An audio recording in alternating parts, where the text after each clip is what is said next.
In every sales conversation, there comes a time when you need to close. Needless to say, this represents a critical moment between you and your prospect. Let's have ourselves a pocket sized pep talk because we're going to be talking with one of the best sales trainers in the business and hands down the authority on closing. This is going to be fun. A Pocket Sized Pep Talk, the podcast that can help energize your business and your life with a quick, inspiring message. Now, here's your host, Rob Jollis. Today's guest, Ben Gay III, is the author of 25 books on the subjects of selling and living successfully, and over 50 years in professional selling. He's been the number one salesperson in every organization in which he has worked. He has been personally trained by fellow sales legends like J. Douglas Edwards, Dr. Napoleon Hill, Earl Nightingale, Zig Ziglar, and many other sales giants. Ben now writes, publishes, produces The Closers, series of books, audios, videos, newsletters, podcasts, live seminars, and a series that's considered to be the foundation of professional selling. What you might not know is that Ben and I worked back to back a few decades ago, and I got to watch him work. That's why he's on the show. I followed his career ever since. I'm thrilled to have him with us. Welcome to the show, Ben. Thank you, Rob. I appreciate that. Good to see you again. Yeah, it is nice seeing you again. And we were comparing notes right before we went on. We were having such a good time. I had to tell him, be quiet. We got to start. I want all this. So what I thought we'd do is we might compare some notes about sales and sales training and just kind of get into it. I look at Ben and I see, and I think, I hope Ben looks at me the same way. And I sort of see a guy, I think we've been sort of working in parallel universes. So let's start with that name of yours. Okay. An asset or a liability? Well, Ben Gay III. I've had it my whole life, so I almost don't know. I've gotten so used to it. After if you're sensitive, it might not be a good name because everybody has the Ben Gay joke. You know, I'm sorry, I didn't mean to rub it in. How long have you been gay? In the service at mail call, I hated that because it was last name first, first name last. I almost used to pray. Everybody else was hoping they got mail. I was thinking, no, because I don't want to hear gay, Ben. It can be both. I ran for president of the freshman class at Georgia State University, Georgia State College. Then it wasn't as big a deal as it is now. And we could put in $50 cash and all the donations you could get. And I was talking to my father, who was a food broker. And I said, and all the donations I can get. And he said, well, I think I can handle that. Reaches for the phone, calls the sales manager of the Pfizer Corporation that made Ben Gay, and had a quick talk with him, told him what I was doing. And a few days later, a week or two later, this truck pulls up in front of the house with thousands of tubes, sample tubes of Ben Gay, posters. Those of your older viewers may remember that Ben Gay, the product, he was always after pain, killing pain. There was this ugly little guy with pain on his head. Right. I forget, he had an actual name, but pain. There, they'd stripped in bad government. Ben Gay wipes out bad government. And they sent a couple of people to help put things up. Well, Georgia State University is probably parts of it today that still smell like Ben Gay. They don't know why, because thousands, you know how kids are. You give them a tube of product, they look at it, then they put it on the floor and somebody steps on it. But it was a great lesson when people can remember a name. I got 95% of the vote while running against 5 other people. And because a couple of posters weren't clear what I was running for, I came in second for the vice presidency of the senior class, which was funny since I'd been there about a week. Wow. And I thought, oh, the power. And then Jimmy Rucker, my running buddy, the greatest salesman I ever worked with, it turned out. I said, Jimmy, we're supposed to, all the candidates are going to appear and give a talk. And he said, you're not. And I said, why not? Well, one, I wasn't a speaker yet, to say the least. And he said, the whole school smells like you. You're the talk of the school. Speaking will only cost us votes. So what we do is at the end of the day, right before the rally, we get in the car and go home. And I did, and we got 95% of the vote. Wow. So I thought, Ben Gay, Yeah. that's maybe not a problem. Yeah. One thing I did do was I put the third on the end. I am Ben Gay the third, but I started using the third to differentiate myself from the product a Right. little bit. A little bit. Well, I will tell you that from my limited appearances where I saw you, I actually remember standing in the back going, "That's almost unfair," because he would Ben gets introduced and pulls from one of those 7 or 8 jokes, and he's got that audience warmed up in 35 seconds. And Yep. most of us, we got to fight a little harder. And I thought, oh, that just doesn't seem fair. And yet I admired it. And I remember sitting there going, at some point, I've got to shake hands with this guy and meet Ben Gay the third. You also did a tremendous job in that seminar. The weird part about the seminar world, folks, is when people are good, you know it. And when they're not good, you know it. And you were, I've been both. Yeah, well, yeah. I got a couple questions lined up about some of our best and worst moments, but we'll save that. Well, hold on, folks. You're going to get some good ones there. But anyway, it's also a great lesson in just making something work for you. I mean, you could clearly have gone the other way and become Benjamin or taken your middle name or something, but you owned it. And I wish more people would sort of own those moments because it's what makes you unique. It became your calling card. Cute, quick story. Senior year freshman year in high school.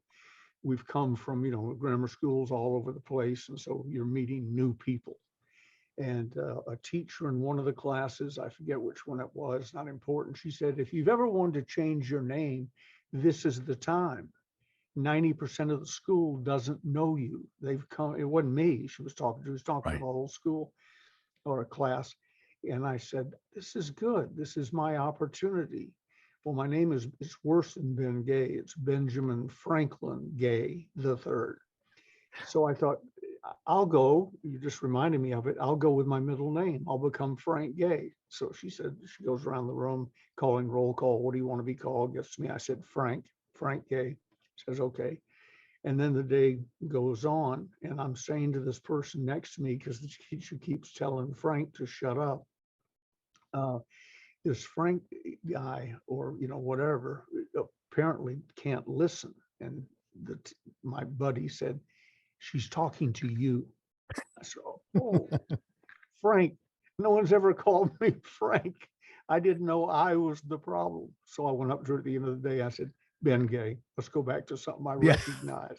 Yeah, that's great. Yeah, I was sitting here thinking, I don't know if Ben's dad was named Johnny Cash, but I mean, he put a name on you and he said he'll grow up tough and he'll grow up strong and he'll learn how to take care of himself. That's All right. A boy we could do 40 minutes on this name.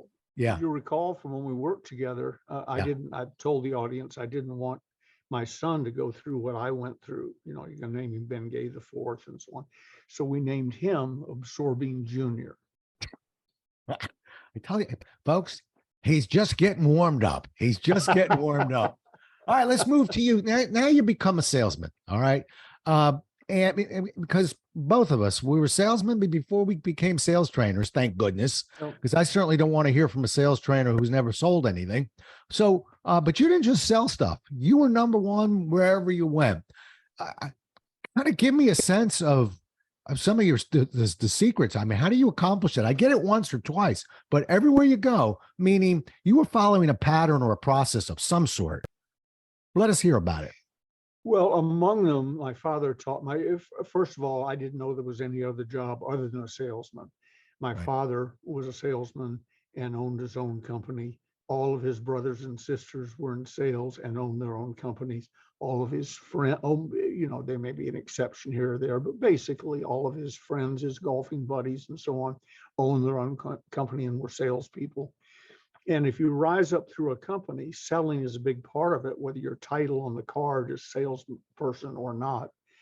And I was raised 2 blocks out the front gate of East Lake Country Club in Atlanta, Bobby Jones' home course. So when I got to caddy for my father or walk around with him, he let me go in the men's grill with the people and sit at the end of the table and be quiet. That was the rule. Don't speak unless spoken to. And if anybody asks you a question, answer it yes or no and shut up. In other words, you're not the annoying child at the table. Well, I'm glad he taught me that, because if you were the chairman of the board of Coca-Cola, you got a membership at East Lake automatically. So I was almost always, after a round of golf, sitting at the table with whoever the chairman of the board of Coke was at the time, the founders of Home Depot, et cetera, et cetera, et cetera, winners, and all of them salespeople at heart. They had to Right. promote their companies and so on. So I almost didn't know anything else Yeah. other than selling. And then at age 10, they had a contest selling Krispy Kreme donuts, and it's citywide. And I don't remember if I knew what you won or not, but I do know what I won. I won a bright red Columbia bicycle for being number one. And and probably gained 20 pounds, because one of the secrets of Krispy Kreme donuts is every dozen you sell, you rearrange them so the customer can't tell you've eaten one. I eat a lot of Krispy Kreme donuts. It wasn't while a baker's selling them. dozen. You just lifted one out of there. That's right. It was a baker's 11 dozen or whatever. A baker's The other 11. way Got it. around. Yeah. So I remember liking that, the attention I got, and got to stand up in front of a group somewhere and accept the bicycle and so on. And I hadn't really done anything except get out early in the morning and work till the sun went down. And my father taught me a little script, my first introduction to sales scripts, which I'm a fanatic about. Learn the best way to present something and do it again and again and again. We were in the South, Atlanta. So, and they all have screen doors. So stand back where they can see your shoulder, but to see who you are, they will instinctive, Southerners being friendly, open the screen door to see who's there. And because you're slightly out of sight. And when they do, hand them the box of Krispy Kreme donuts and say, here are your Krispy Kremes. No sales presentation, just here are your Right. Krispy Kreme. Right. Well, in the South, Most of them. Krispy Kremes are a food group. Yeah. Everybody loves Krispy Kremes. I'm starting to drool thinking about them. Yeah. So Yeah. they would usually say, how much do I owe you? And I'd give them the price, and they'd get the money and give it to me. I'm sure I knocked on doors that either didn't answer or didn't want Krispy Kreme donuts, but I just remember having to go back to the house several times to get more Krispy Kreme donuts. And I did that for a week or two, won the bicycle, and never looked back. I owned Right. a lawn mowing service, employed 20, 25 kids in the growing season when I was 14. There wasn't any contest going on, but I was making more money than some of the adult males in the neighborhood, because my dad taught me a little script, Right. which was oversimplified. Hi, I'm Ben Gay. We mow lawns in the area. You've probably seen us out working and so on. Here's the deal. We'll mow your lawn, and when we're done, you and I will inspect it. And if you like what you see, pay us what you think it's worth. And I remember saying to Dad, he said, I said, I don't want to mow lawns. He said, fine, hire your friends and pay them half of the collection. And I said, well, I'm not sure they'd work for half. He said, they'll work for half of what you're going to get. Because when you left it to them to pay you what they thought, instead of the $3, I'm making up numbers, but instead of the Yeah. $3 we were used to begging for, they'd give you 10, 15, or 20. Wow. And you split that and you're still ahead. Yeah. So again, scripting, built a business. Right. And then I went to Macy's. My senior year is called Davison's in Atlanta back then, but went to Macy's my senior year in high school, trained for 2 weeks, taking back returns the day after Christmas. Ooh. Trained us for 2 weeks to work Ooh. one day. Wow. And but I picked up all sorts of sales training there, believe it or not. Always know something about 4 or 5 of your favorite products. From there, always have an upsell. And our multiple choice option at the end was, will that be cash or charge? Just before Right. credit card. So you either had a Davison's card or you wrote a cash or a check. And then at the end of it, I was to work one day, but I Yeah. heard during the job interview, Barbara Franz, I'll never forget her name, say, the head of employment, that she was going on vacation the next day. And I thought, oh, there's an opening. So I worked the day after Christmas and came back the next day. And they all said, oh, we didn't know you were going to be back again. I said, yeah. What do you want me to do? Well, why don't you sell on the floor? You seem to have a way with people and so on. 2 weeks later, when Barbara Franz returned from her vacation, I was head of stock, their number one salesman on the floor in housewares to start with. And shortly thereafter became the youngest assistant buyer in Macy's then 100-year history. But I'm working in the stockroom doing something, and Barbara Franz came in behind me because I'd been sort of dreading this since she hired me for one day. And I said, Ms. Franz, how are you? And she says, nicely played, Mr. Gay. Nicely played. It's hysterical. So number one at Macy's, and then on manufacturer's rep, food broker, so on. Well, it sounds like you're out kind of like Survivor, outwork, out hustle. But you know what, Ben, what I pull from this, and again, you and I have never talked about this, and I've never talked about this, but I'm listening, I'm going, boy, that sounds really familiar. Oh, yeah, that's me. I was in Boy Scouts. Scouts. We sold light bulbs door to door. Yep. Who's going to turn down a Boy Scout with a light bulb? You know, particularly when we used to go through light bulbs, and we sold not Krispy Kreme, we sold Dunkin' Donuts door to door. And who's going to turn down on a Sunday? Boy Scouts standing out there with some donuts. Sure, we'll take donuts. But you know, the big picture on our story here is that both of us learned to be not afraid to sell at an age when we didn't know enough to be afraid. And so it became, I had a dad that sold too. It was somewhat instinctive. But I remember when I got into high school and the track team was selling toothbrushes and people were very concerned. I was like, what are you afraid about? I'd already been knocking on doors. And so I would hope people listening think that, you know, it's not just these isolated stories you're hearing, that maybe it's not such a bad thing for a kid to get a taste of selling, because they don't have to be a professional salesperson. They may be a manager. They may be wherever they are. As you mentioned, same thing. I've never met a high-level manager who didn't have some sort of history or background in selling. Yep. What a coincidence. You know? Absolutely.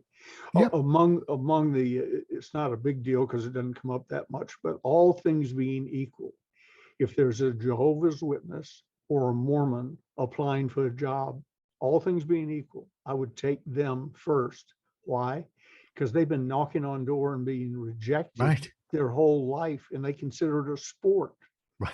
You know, it doesn't faze them at all. Right. So, I refer to that as being able to take a punch. You know, that's really what separates it. I wish more of the universities would offer selling programs. A few of them do, because as Tyson said, everybody's brave till they get punched in the face. When selling may look glamorous, it's not for everyone. But when you've been knocked down and you dust yourself off and say, you know, that wasn't so bad, and I'm feeling kind of competitive about this. I don't care what you've sold or what you haven't sold. Just like you're becoming attractive to me to hire in sales. I just want to know that you can because you will get knocked down, that when you get knocked down, you're okay about getting back up and knocking on the next door. We can train you everything else, but that's a tough one to teach. It's a little instinct. So I'd like to get at it young like we did. Yeah, absolutely. Yeah. I'm very grateful. I have a son adopted he's black, was a drug dealer. I met him when he came to a class I was teaching at the federal prison in Lompoc, public speaking, oddly enough. And so on. And he was finishing up a 5-year sentence, and he's 19. I think he had 2 years to go or something. And he said, what's the difference between us? Because he was a sharp guy, not educated. He was a high school dropout. And I kid him. I said, Lamont, I don't think you ever dropped in. So I don't know how you drop out. Had been in a gun battle with his father. Wow. His biological father. They swapped shots over something. That was long before I met him. Happy ending to that story, by the way. We helped getting through get his GED, getting through college, getting through law school, and he's a successful attorney with 3 offices: Los Angeles, Dallas, and Washington, D.C. And one of the finest people I've ever met. He wrote a book called "Don't Let Your Past Hold You Back," and that's Lamont. Wow. When Now, I you say ready? he's our son. Yeah. You ready for this? Again, we've never talked about this. Met a man. I'm going to name my one of my friends, Ron James, 25-year repeat offender, reached out. It was actually reading my book on seminars. And Ron James and I connected, and Ron James wrote his book, and Ron James ended every letter for years that we wrote while he was still incarcerated. See you in the pit. See you in the pit. Ben knows what I'm talking about when I say the pit. That's what we trainers call that little U-shaped area that we'll wander in and keep that class with us and alive.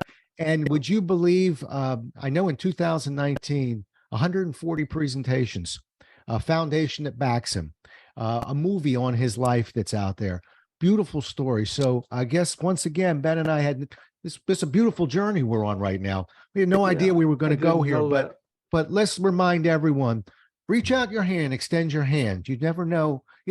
My dad once told me, you give with your time, not your checkbook. So it's not that foundations and places don't need your money. They do. But when you can give of your time, and that's what Ben's story is about. Yep. Give it, and what, it doesn't always work out quite the way it works out, but we're going to try anyway. Right. Yeah. All right. And as long as you're working with groups, I don't care. Right. I give the presentation to the group. And if somebody, Lamont, gets hooked, then great. If others don't, that's not my problem. Right. Just finish up with that one moment. Lamont said, how come we took such different paths to be successful? I said, accident of zip code birth. Yeah. I wasn't born there, but raised 2 blocks outside East Lake Country Club. He was in a gang in San Diego in the barrios. Right. His idols wore white fur coats and had Lincoln Continentals with a fake Rolls Royce grill on the front. My idols, their wife wore fur coats, and the Rolls Royce was a real one. Right. Well, you're speaking to systemic situations here. There's a certain amount of luck, but once you know where you landed, get to work. Yeah. But we need to, but we have a responsibility to reach our hand out and help those that don't come from our zip code. And it's an honor hearing your story, truly.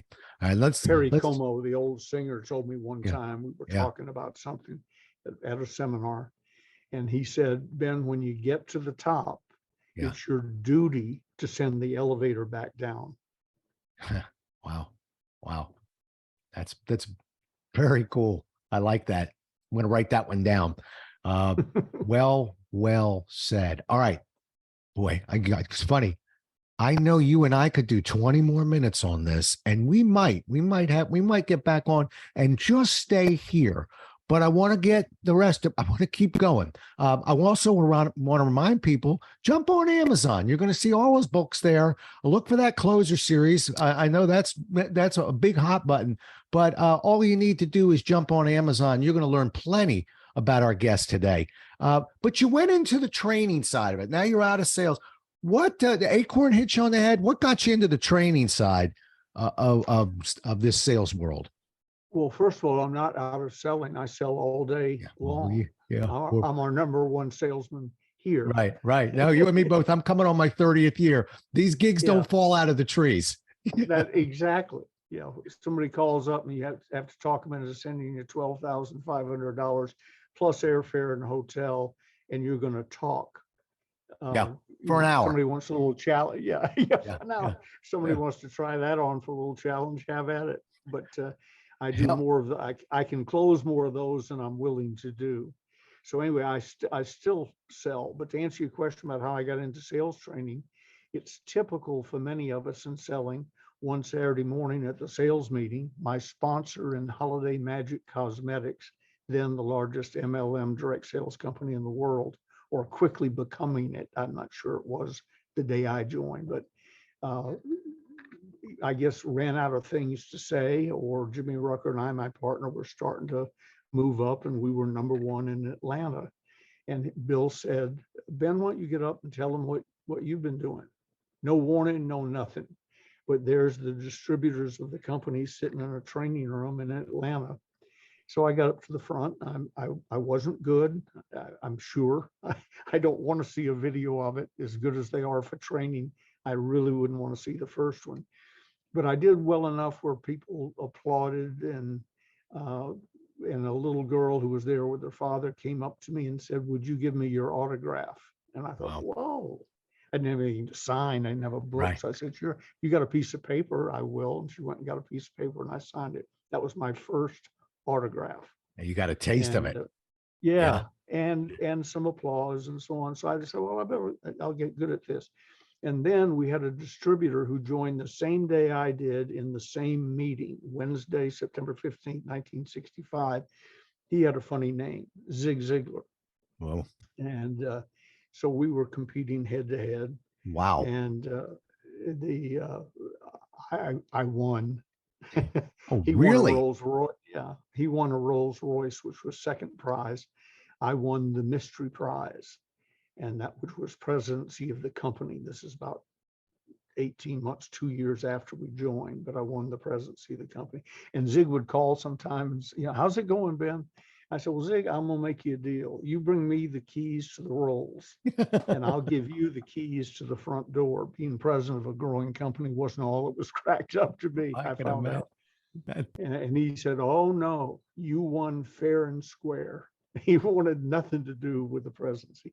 And we didn't know that was the prize. It was the mystery prize. And so I asked the owner of the company, Bill Patrick, why'd you make it a mystery prize? He said, in case somebody won that I didn't like. He said, fortunately, I liked you. By the way, talking about coming in number one, that was a year-long contest, coming in number one there again. Zig, and I didn't know where we were. I'm not a competitive person. I'm number one because I come early, stay late, learn the scripts, only sell quality products that are competitively priced and so on. I sort of load the deck, stack the deck. And so anyway, Zig, who was much more competitive technically than I was, thought he'd won. So the last night of the contest, he had a victory party in Columbia, South Carolina. I knew we were doing well. I was making more money in a month than anybody I knew was making in a year. And so I had a meeting, an opportunity meeting scheduled. I did the meeting.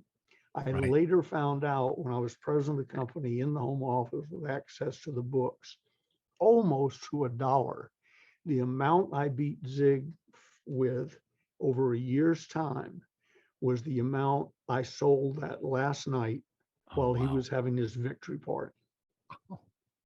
Wow. Says, come early, stay late. I was a runner. You take it across the finish line. You don't pull up short of the finish line. You go through the ribbon. You went through the ribbon that day. Jump back on your, and oh, by the way, I love to pat these stories around. I never went head to head with Zig, but I did a program years ago, 40 years ago, something. All I can tell you is the year before me, they had Ronald Reagan as the speaker. The year before that, it was Ted Koppel. And my knees were shaking, but I got a card for the next 10 years saying it was the highest rated seminar. Now, that doesn't matter, or keynote.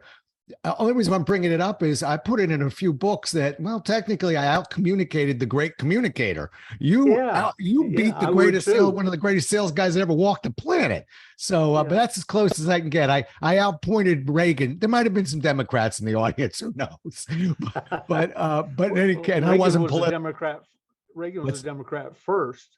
Yeah. Then That's right. So That's right. Got them both going.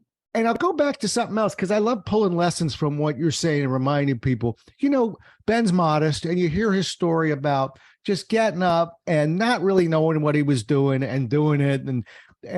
But I'm sitting here, a little older now and looking at it and going, it's completely predictable, because what you forgot was what you lacked in skill and talent and knowledge.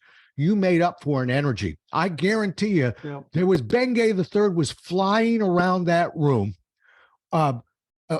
attentive, locked in on that audience, giving them something that, quite frankly, when we get grizzled as speakers, we have to remind ourselves, don't forget to bring that level of energy. It's hard to duplicate it, but I would have loved to have been in that audience or fly on the wall, because I'm quite sure that you made up for it with just sheer hustle. And we call that the great equalizer. So I don't think it's it's lucky. All right. I want to get one more piece out of you on the sales side, because this is a piece I don't talk about a whole lot, and I should, because if can't get through a gatekeeper, the rest of my 4-hour program isn't going to help us a whole lot. So we'll get to trust, we'll get to urgency, but gatekeeper, and that's something that you kind of you like talking about. So I've read a little bit about of you online, and I'm reading about the yellow door and the Buddy the Squirrel. Talk to us about gatekeepers and somehow tie that into your answer. Good luck. It's on you now. Well, I believe that when you're selling a product or service, first you sell yourself. Mm-hmm. So I might talk to you for 30 minutes before you even know why I'm there. I'm selling Ben Gay. I want to get in a position when Ben Gay puts his seal of approval on it, it's okay, whatever it is. People buy a coin I termed years ago, and I just added it because a friend said something that really hit me. But people buy from people they know, like, and trust. New phrase, ... and feel safe with, or with whom they feel safe. Right. No preposition at the end. Know, like, trust, and with whom they feel safe. And people say, well, yeah, but you've been at these for years and so on. So I can establish all of that in 5 to 10 minutes with a brand new person. They will know, like, and trust me. And then I endorse the product. Right. So the product, when you're calling on a company or phoning or whatever, trying to get the base past the gatekeeper, the product is an appointment with a person you want to talk to. That's a sale. And so you always have to know where you are in the sales process. You're not selling your widget yet when you're talking to the receptionist or the gatekeeper outside the boss's door or whatever. You're talking to someone who's going to let you in. That's the sale you make. My old executive assistant, now retired, Martha Conley, her nickname was Marty. I don't know if she's still doing it. I haven't talked to her in a few years, but Marty was doing seminars on how to get past the gatekeeper because she was the best gatekeeper on earth. Huh. She told me, everyone that ever came into your office, Ben, I felt would make me look good. Right. In other words, you would be glad I let them in. Right. So they had to make sure if I let them in and they were a bozo selling an overrated, overpriced product, you would think less of me. Right. So they really were selling a product to get past me. And did gatekeeper seminars. You alluded to Buddy the Squirrel. Let me run that by your group real quick. A friend of mine is a billionaire, billionaire. And he's an investment banker, among other things. And when I work with his group, if you're not a millionaire, really a multimillionaire, you're not sitting at that table. There's usually 12 or 15 of us in the room. And they were talking about how to get past the gatekeeper and so on. And then in a casual conversation at a break, they said, we wish you, I won't name her, we wish you'd had an opportunity to try and get past so-and-so. She's the toughest gatekeeper in the world. I said, really? Well, unfortunately, that's already behind us because my friend brought me in. I didn't have to get past her. We're talking, I'm looking over their shoulders, and here comes a squirrel out of a tree across the little railing. We're out in the courtyard, and the squirrel picks up a saltine cracker and begins eating it, which means since he didn't buy it at the store, somebody gave him the saltine cracker. Right. And I said, whose pet squirrel is that? And they said, oh, that's Buddy. It belongs to the gatekeeper. I said, really? That's interesting. So when I got home that night, next day, I went to our local feed store, walked in and said, by the way, is there such a thing as gourmet squirrel food? Not peanuts, gourmet. And I said, oh yeah, we got the best. I said, show it to me. And it looked like something I'd take home and eat. Looked like something you'd get in a bar. It was good Right. looking. Right. And so I said, well, give me whatever, 5 pounds of that. I put it in the priority mail box and wrote a little note on it and addressed it to Buddy at the company name, but I knew she'd see it. Buddy at the address, company name, address, and so on, and sent it down to him. And the note said something, like, whenever you're hungry, Buddy, I hope so and so gives you some of this. And I waited. Of course, I had tracking, so I knew when she got it. And I called back probably the next day and I said, hi, this is Ben Gay. How are you doing? She says, I'm fine. And before I put you through to the boss, let me tell you something. Whenever you need something done at this company, you call me. It's handled. Wow. And I remember coming out of his office one day, having just finished something, and I hadn't had time. It was short notice to bill him in advance. So I handed her the invoice. And she looked at it with travel and all, I'm guessing 50, and they're in Pasadena, $16,000. Hand it to her. And I said, I should have mailed this in advance, but I didn't. She looked at it and says, oh, easy peasy. Click, click, click, click. It's in your PayPal account attached to your email.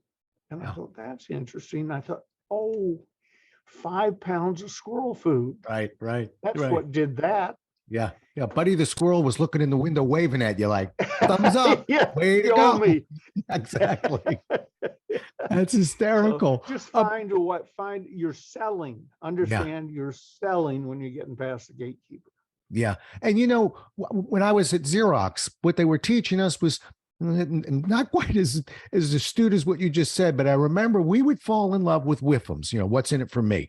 But we would fall in love with a whiffum of, I've got a product that's going to be more productive. It's going to do this. It's going to sing, dance, and crawl on its belly like a reptile. It was wonderful.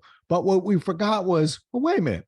What's in it for the gatekeeper, not what's in it for the boss? Because as you said, we have to sell the gatekeeper. So sometimes, squirrel food was in it for this gatekeeper, but sometimes I remember selling for Xerox and saying, we're working with the products that will make getting out of here at 5 o'clock a reality. And that, rather than tell them how much money I could save the company, it was how much easier I could make his or her life. And that was my best shot. But that was trying to do what you're describing, which is say, okay, I got to retool my whiffum here, because, becoming more profitable isn't necessarily on the mind of every gatekeeper. Right. Yeah. Absolutely.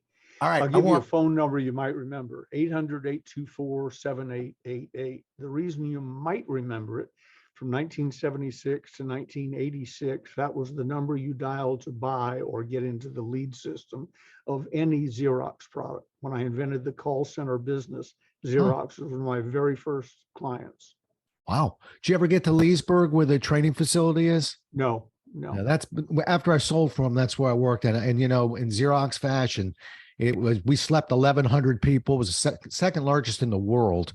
2,400 acres. That was quite the company. And I owe a lot of, at least my education, to one of the greatest sales training companies in the world, Xerox. But they didn't do anything on a small scale. Unfortunately, they also didn't know how to sell a mouse or pull down menu or a few other things, but great company, and produced a lot of great consultants. All right. One last thing, and I'll let you go.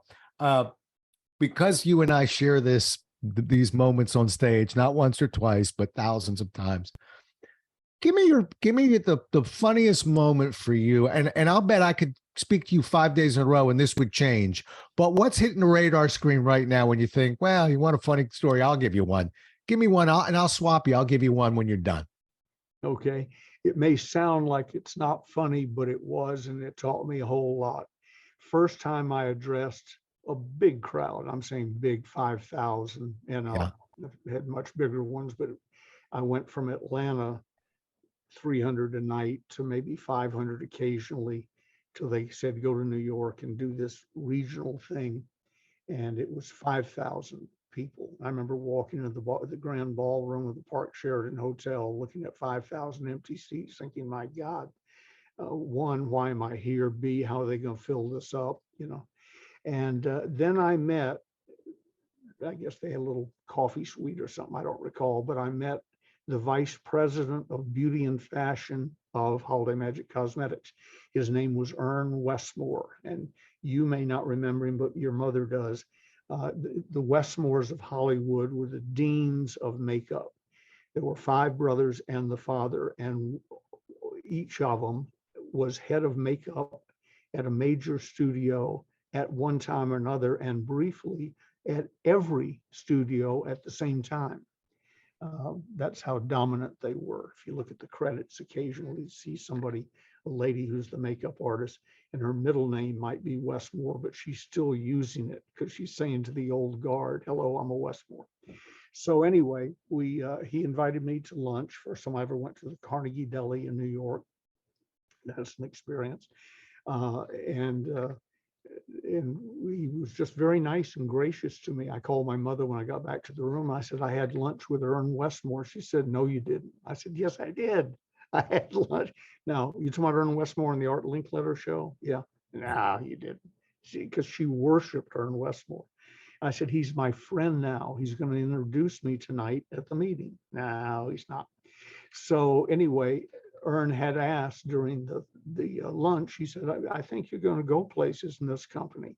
It would be my honor, after I understand you're coming on after me, it would be my honor to introduce you as I finish up. Would you mind? I said, mind? No, my mother won't believe it, but I'm willing.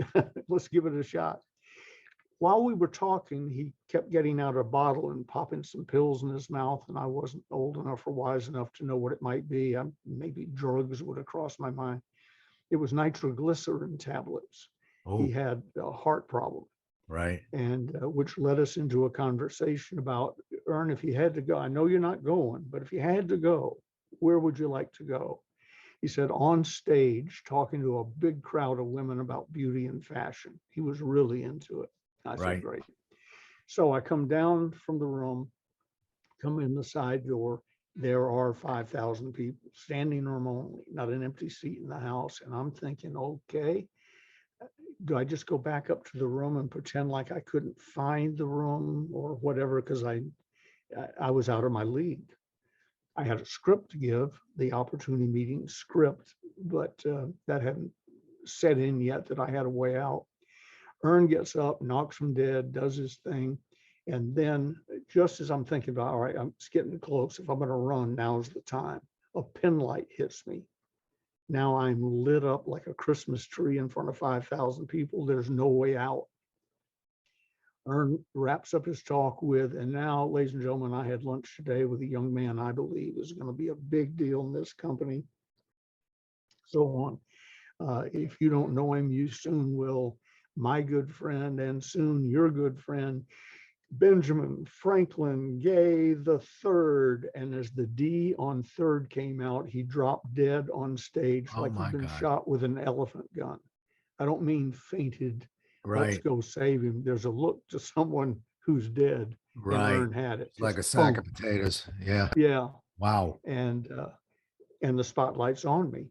Yeah. And the crowd had just started to cheer in anticipation of that's the end of the introduction.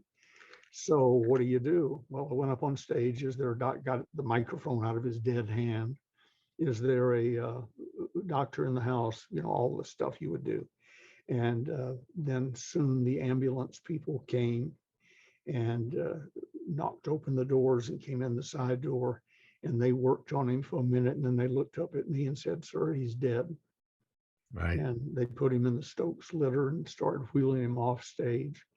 And I'm thinking, God, don't fail me now. What do I say? And the only thing I said all night was unscripted was, ladies and gentlemen, I had lunch with Ern Westmore today, as he just told you. And I asked him, because I found out he had a heart condition, if he had to go, where would he like to go? He sent for a large crowd of women. And I said, sorry, guys, but a large crowd of women, there's about 2,500 of them in the room, talking about beauty and fashion. Ern got his last wish. Let's give him one last standing ovation. Rob, they almost tore the ballroom apart, yelling and screaming, and I don't know what they were banging on, but banging on things, and out the door he went. And then that settled down. Spotlight came back to me, and I'm thinking, okay, that was dramatic. Now what? And it dawned on me, the script. Good Right. evening, ladies and gentlemen. My name is Ben Gay. I'm a general distributor with Holiday Magic Cosmetics. It's my pleasure to welcome you to tonight's special meeting. It went on, that talk, word for word, for 47 minutes. Wow. I introduced the film. The film ran starring, it's funny, we can't do it today, but remind me sometime to tell you about when I introduced a very famous person, couldn't remember his name. I can't remember it now. He was the star of the new Holiday Magic movie, played Christ in King of Kings, and starring so-and-so. They ran the film. At the end of the film, it said, turn to the person who brought you here, ask how you can get started in Holiday Magic. Lights came back up. Distributors went into their scripts, Right. drawing circles on the legal pad. Our normal closing rate in a situation like that would have been 30 to 40%, with adjusted for inflation, a $25,000 to $50,000 tab. That was pretty good. We were happy Right. with that. Right. That night, I figure half the room was prospects, half were distributors, 2,500 people. That night, we closed 90%. Wow. So what I've always said is, if you want to do group closing, find a famous a person who's willing to introduce you, drop dead on stage, because if you got a good script, you're going to do well that night. But it's been a problem. I haven't gotten anybody else to do it but Ern. Yeah, thank God. I have to tell you, I had a pretty good story locked and loaded. I'm going to leave it in the bag. I'll give it, ladies and gentlemen, I'll give it to you another time. I'm not, that's like Ben Gay opening up with the Ben Gay jokes. I'm not touching that story. I'm not going anywhere near you. Thanks a lot. An amazing story. The show does go on. My mouth is open. My jaw dropped on that story. What I'm impressed was your ability to make that work, because if you were too funny, if you were too anything, you were going to be in some big trouble up there. Yeah. But that's incredible. I'll throw one thing. It's not a funny story, but and then we'll go. But I do live auctions for charities, and I know what the close ratio is and what the donation ratio is on that. But I did one for a particular disease of the eye that creates blindness, and but what they did was, right before the auction, they said, now at your table, everybody's got night shades. You're going to put that on. We're going to drop the lights, serve you dinner, and you're going to eat in darkness.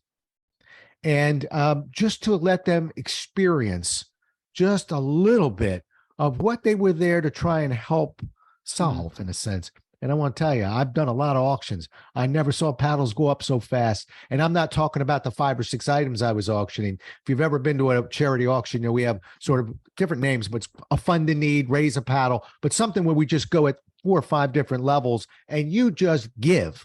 And I got to tell you, we couldn't catch all the paddles who were up in that air, just to allow, maybe, there's a message there of allowing somebody, want them to empathize. They were truly walking in those shoes that night.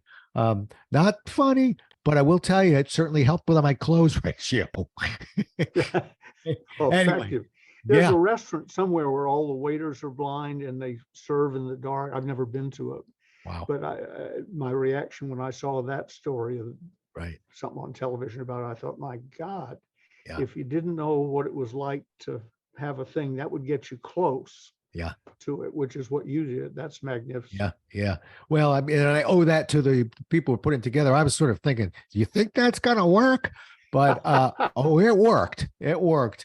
Listen, it's called Pocket Sized Pep Talks, and you are on the verge of setting the record for the longest podcast I've had. But we're just scratching the surface. I have enjoyed finally being able to sit down with you and talk to you and listen to you and learn from you. You are a treasure, Ben Gay III, and I'm grateful to have the opportunity to speak to you today. Truly. Thank you for being on this show. Rob. It's an honor to be with you. You bet. Hey, listen, folks, remember, you're going to go to Amazon. You're going to look for that series of books. I don't need to convince you anymore. If you made it to here, you're going to Amazon. Oh, and by the way, when you get that book, don't forget to put a review on there. Ben won't tell you, but I will. It means a lot to us authors. We'll do it again as well as we can next time, everyone. Until then, stay safe. Thanks so much for listening. If you enjoyed today's show, please rate and recommend it on iTunes, Outcast, or wherever you get your podcasts. You can also get more information on this show and Rob at jollis.com.